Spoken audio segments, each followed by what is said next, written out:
এই যে কি চা লাগবে বলো? দুধ চা নাকি লাল চা? কোনটা লাগবে? আমার আমার চা লাগবে না দাদা। আসলে আমি না একটু দরকারে এসেছিলাম।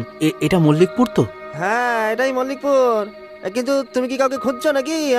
হ্যাঁ, মানে আপনি কি আমাকে বলতে পারবেন যে কাজল দিদির বাড়িটা কোথায়? কে? কাজল দিদি? সে আবার কে? আচ্ছা, বাড়ির কর্তার নাম বলো তো। মেয়ের নাম এখানে কেউ চিনবে না। আসলে আসলে আমি জামাইবাবুর নামটা ঠিক জানি না, কেবল দিদির নাম জানি তো, তাই। তোমার দিদি? মানে তুমি তোমার দিদিকে খুঁজতে এসেছো কেন? তার সাথে বুঝি তোমার সম্পর্ক নেই?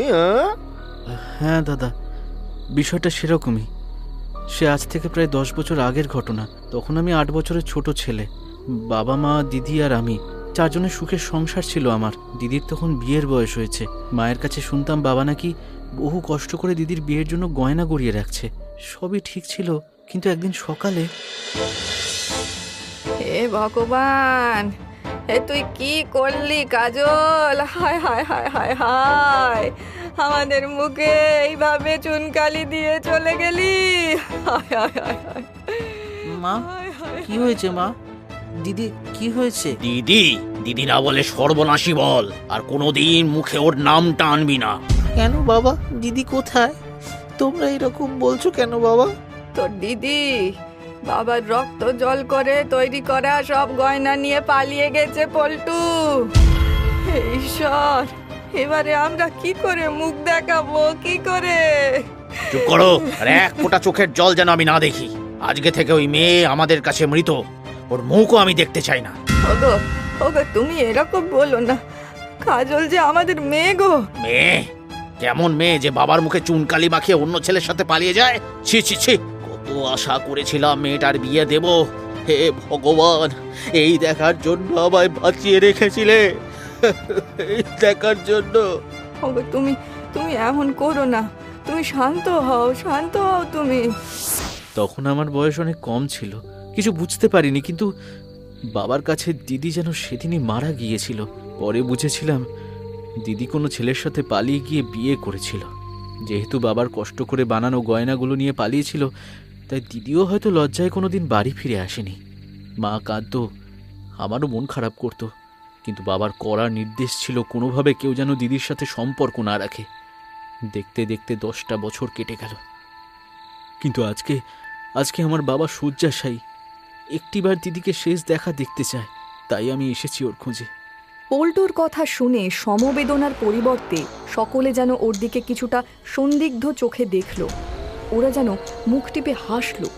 তারপরে দোকানি কানাই বলে উঠল, বাহ বাহ বাহ বাহ বাহ বাহ বাহ বাহ, গল্পখানা তো খাসা লিখেছো খোকা।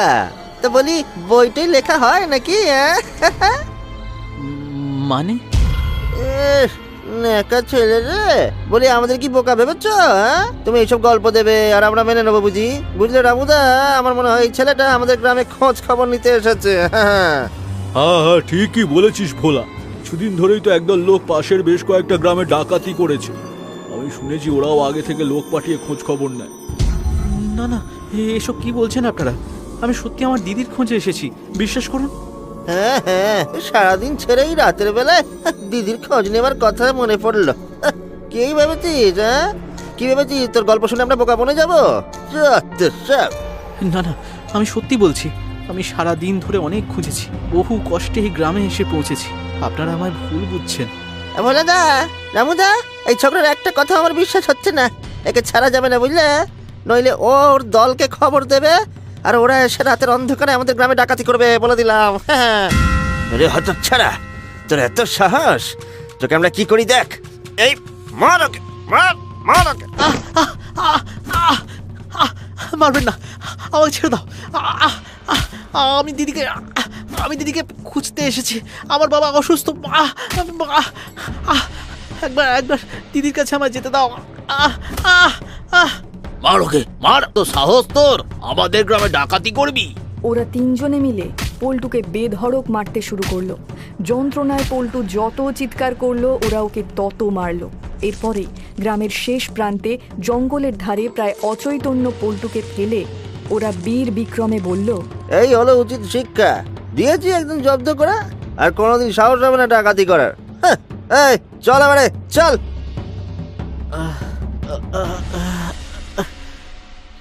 পল্টু তখন অর্ধ অচৈতন্য অবস্থায় পড়েছিল, যন্ত্রণায় কাতরাচ্ছিল।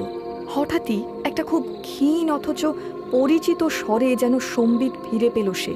ভাই, ভাই, খুব কষ্ট হচ্ছে তোর? দিদি, দিদি, এটা তো দিদির গলার আওয়াজ। কতদিন পরে শুনলাম, কিন্তু দিদি, দিদি তুই? হ্যাঁ ভাই, আমি। কোথায় দিদি? তোর খুব কষ্ট আমি তো হচ্ছে দেখতে ভাই? পাচ্ছি না। তুই আহারে, কেমন আছিস রে? আমি? আমার কথা বাদ দে, তুই কেমন আছিস ভাই? আর মা, মা কেমন আছে রে? বাবা কি এখনো আমার উপর রেগে আছে? মা তোকে প্রতিদিন প্রতি মুহূর্তে মনে করে রে, কিন্তু বাবার জন্য কিছু বলতে পারে না। বাবা সত্যি তোর উপরে ভীষণ রেগেছিল, কিন্তু এখন বাবা খুব অসুস্থ, একবার তোকে দেখতে চায়। তুই আমার সাথে বাড়ি চল দিদি।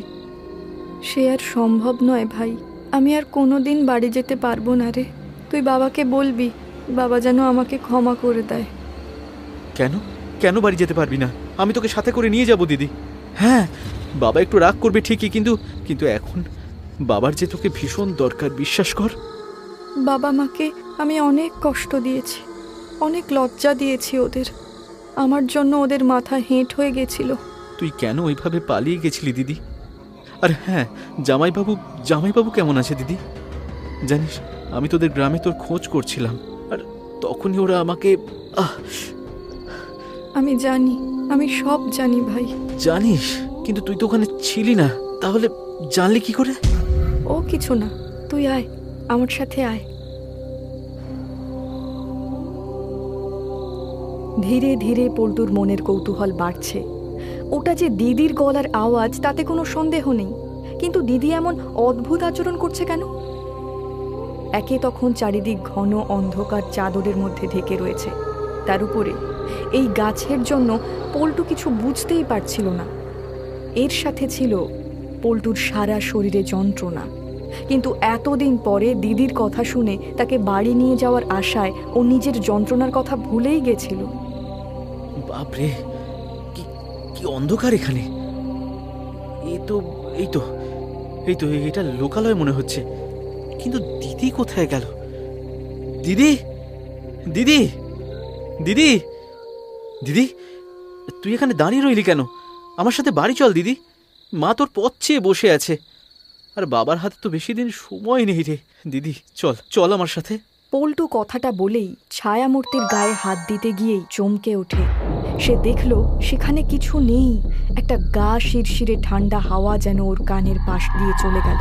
পল্টু হতভম্ব হয়ে দেওয়ালের সামনে দাঁড়িয়ে রয়েছে। ঠিক তখনই একটা পরিচিত গলা শুনেই ওর সম্বিত ফিরল। আরে এটা তো সেই ছেলেটা রে, যাকে আমরা মেরে জঙ্গলের মধ্যে ফেলে এসেছিলাম। দেখ সেই ছেলেটা না? তাহলে বেটা এখানে এলো কি করে? এই, ও এখানে ওর দলের জন্য অপেক্ষা করছে না তো?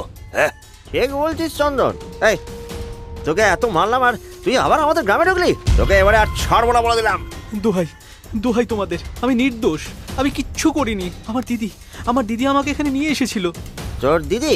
এই তো বলেছিলি দিদিকে খুঁজতে এখানে এসেছিলি। আমরা তোকে জঙ্গলে মেরে ফেলে রেখে এসেছিলাম, আর তুই বলছিস দিদি তোকে এখানে এনেছে? জোচ্চর, ঢপবাজ, মিথ্যে কথা বলা। বিশ্বাস করো, আমি মিথ্যে বলিনি। আমার দিদি সত্যি এই দেওয়ালের সামনে এনে দাঁড় করিয়ে দিয়েছে আমাকে। কি দেওয়ালের সামনে? অসম্ভব, মিথ্যে বলছিস তুই। বলা, এই ছেলে মোটেই সুবিধার নয়, ওকে আর ছাড়া যাবে না। বেটা জানোয়ার! এই কি হচ্ছে এখানে? ওকে, ও ডাকাত দলের সদস্য মোড়ল মশাই, ডাকাতি করার জন্যই গ্রামে ঢুকেছে। হ্যাঁ, মোড়ল মশাই, আমাকে দয়া করুন, বিশ্বাস করুন, আমি ডাকাত নই। আমি আমার দিদি কাজলের খোঁজে এখানে এসেছিলাম। আমি ওদের বললাম, কিন্তু ওরা বিশ্বাস না করি আমায় মারধর করছে। মিথ্যে কথা। ওর কথা বিশ্বাস করবেন না মোড়ল মশাই। ও নির্ঘাত ও ডাকাত দলের জন্য অপেক্ষা করছে। বেটা বজ্জাত, তোকে আমি... চন্দন, দাঁড়াও, আমি এখানে উপস্থিত আছি। তা তোর নাম কি রে ছোকরা? আমার নাম পল্টু মোড়ল মশাই। আমার বাবা মৃত্যুশয্যায়, একটিবার দিদিকে দেখতে চেয়েছেন, তাই আমি এখানে এসেছি। দয়া করে আমাকে দিদির কাছে পৌঁছে দিন মোড়ল মশাই, আমি সারা জীবন আপনার কাছে কৃতজ্ঞ থাকব। আচ্ছা, এই ছেলেটা কি, আর এই গ্রামে এলোই বা কি করে? আচ্ছা, শান্ত হ তুই। দেখে তো তোকে ভালো ঘরের ছেলে বলেই মনে হচ্ছে। মশাই, আমরা বলছি ও ডাকাত দলের সদস্য।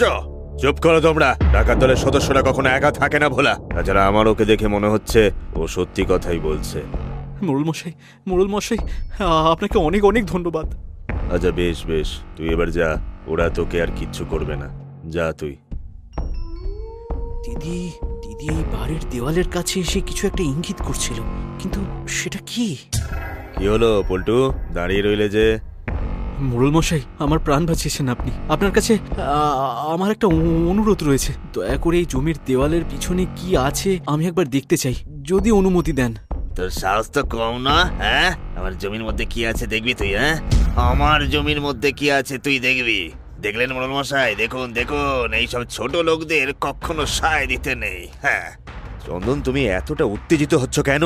তোমাদের এই জমি তো বহুদিন ধরে পড়ে রয়েছে, আর তাছাড়া এই দেওয়ালের ওপারে কি রয়েছে সেটা দেখতে চাইলে ক্ষতিটাই বা কি? মোড়ল মশাই, আপনি ওর কথা শুনছেন? কোথাকারকে চোর ডাকাত, ওকে আমি নিজের জমি দেখাবো কেন? না না না না, আমি ওকে সব দেখাতে পারবো না। দোহাই দোহাই, একটিবার আমি দেখতে চাই। আমার দিদি এখানেই আমায় কিছু একটা ইঙ্গিত করছিল, আমি সত্যি বলছি। কি বলছে কি ও? কাজল? কাজল কি করে এখানে আসবে? ওকে তো আমি... না না না, এ হতে পারে না। এই দেওয়াল ভাঙলে তো সবাই সবটা জানতে পেরে যাবে। না না না, এটা হতে পারে না। আচ্ছা ঠিক আছে, একটু দাঁড়া। পল্টু, তুই তোর দিদির নাম কি বললি একটু বলতো? আগে কাজল মোড়ল মশাই। আচ্ছা চন্দন, তোমার আগের বউয়ের নামও তো কাজল ছিল, তাই না? কাজল? কোন কাজল? ও হ্যাঁ হ্যাঁ হ্যাঁ, ছিল তো। সে তো কবেই অন্য ছেলের সাথে পালিয়ে গেছিল, সকলেই তো জানে। দুশ্চরিত্র মেয়ে মানুষ একটা। মুখ সামলে কথা বলুন, আমার দিদি কখনোই এমন করতে পারে না। মোড়ল মশাই, বিয়ের পর একবারও দিদিকে আমরা দেখতে পাইনি। 10 ভরি সোনার গয়না নিয়ে সে পালিয়ে গেছিল। মোড়ল পল্টুর কথা শুনছিলেন, আর তার চোখ যাচ্ছিল চন্দনের দিকে। তার হাবভাব আর অস্বস্তি মোড়লের মনে ক্রমশ সন্দেহ আরও তীব্র থেকে তীব্রতর করে তুলছিল। এমনিতে চন্দন গ্রামে বদমেজাজি, অসৎ বলেই কুখ্যাত। এবারে মোড়ল গম্ভীর স্বরে বললেন, ভোলা, এই দেওয়াল ভাঙার ব্যবস্থা করো এক্ষুনি। মোড়ল মশাই, আপনি কি করছেন? এটা করলে অনর্থক হবে। মানে এটা তো আমার জমি, আমি অনুমতি না দিলে কেউ এটা ভাঙতে পারে না। আপনি এটা করতে পারেন না। আমিও গ্রামের মোড়ল চন্দন, আর এটা আমার আদেশ, বুঝেছো? চন্দন যেন চুপসে গেল। তার কপালে তখন বিন্দু বিন্দু ঘাম। ভোলা কিছুক্ষণের মধ্যেই লোক জোগাড় করে দেওয়ালটা ভাঙতে শুরু করলো। পুরনো দেওয়াল কয়েক ঘা দিতেই সেটা সশব্দে ভেঙে পড়ল, আর তার অপর দিকে চোখ যেতেই সকলে বিস্ফারিত দৃষ্টিতে দেখল সেখানে একটা কঙ্কাল। পল্টু চমকে উঠল। মোড়ল রেগে বললেন, এটা কি চন্দন? কার কঙ্কাল এটা? আমি জানি না, আমি কিছু জানি না। আমি কিছু করিনি, আমি কিচ্ছু করিনি। কি করেছো তুমি? কার কঙ্কাল এটা বলো? ভোলা, পুলিশকে খবর দে। ও এইভাবে বলবে না। পুলিশের মার না হলে ওর মুখ থেকে কথা বেরোবে বলে মনে হচ্ছে না। না না না না, বলছি আমি সব বলছি মোড়ল মশাই। এটা কাজলের দেহ। আমি কাজলকে মেরে দেওয়ালে গেঁথে দিয়েছিলাম। কি? তাহলে ওটা কে ছিল যে আমাকে এইখানে... দিদি, কেন করলি তুই এরকম? আমার দিদি তো তোকে ভালোবেসে সব ছেড়ে তোর কাছে গেছিল। বল কেন এমন করলি? বল। লোভে, আমি বেশি লোভে এসব করেছি। তখন আমার বয়স 22 আর কাজলের 17। গ্রামের এক মেলায় প্রথমবার ওর সাথে আমার দেখা হয়েছিল। মিথ্যে বলবো না, প্রথম দেখাতেই কাজলকে আমার ভাল লাগে। কিন্তু ও ছিল শান্ত, ভালো মেয়ে, আমায় বিশেষ পাত্তা দিত না। কিন্তু আমিও ছাড়ার পাত্র নই। অনেক কসরত করে তবে কাজলের মন গড়ল।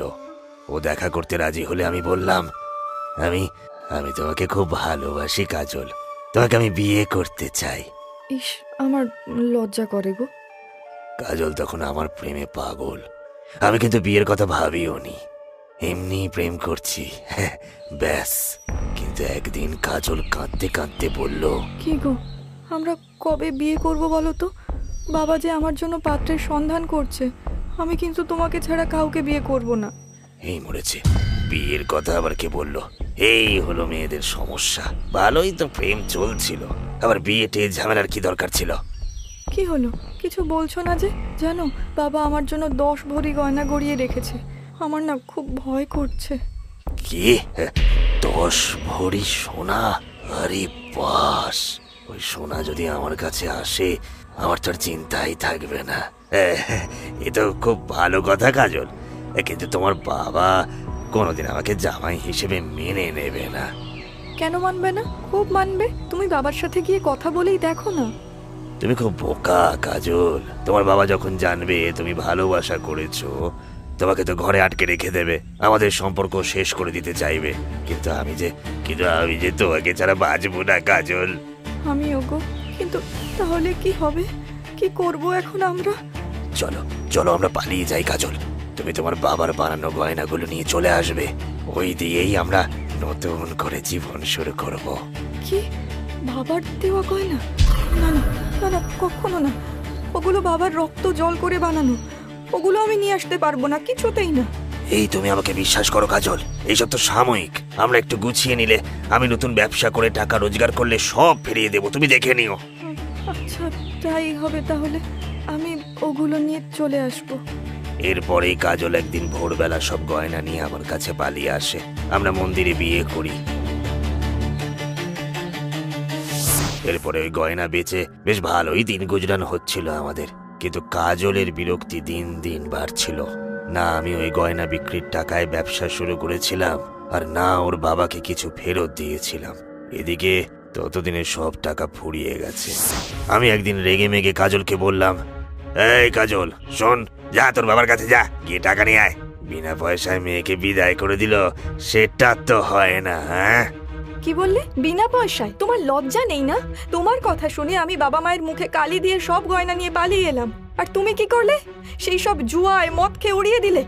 তো বেরে কি বললি তুই আমাকে চোখ রাঙাচ্ছিস? তোর এত সাহস? হ্যাঁ, বাবার কাছ থেকে টাকা আনবি কিনা বল।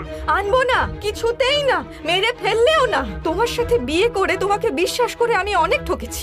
আর নয়, অপদার্থ তুমি, আর তোমার থেকেও বড় অপদার্থ আমি, যে তোমার কথায় ভুলে তোমাকে বিয়ে করেছি।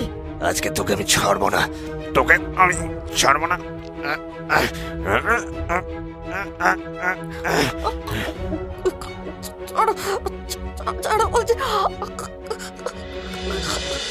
আমি কিন্তু কাজলকে মারতে চাইনি। ওর কথা শুনে রাগে আমি উন্মাদ হয়ে গেছিলাম। কিন্তু যখন হুঁশ ফিরল তখন দেখি কাজল মরে গেছে।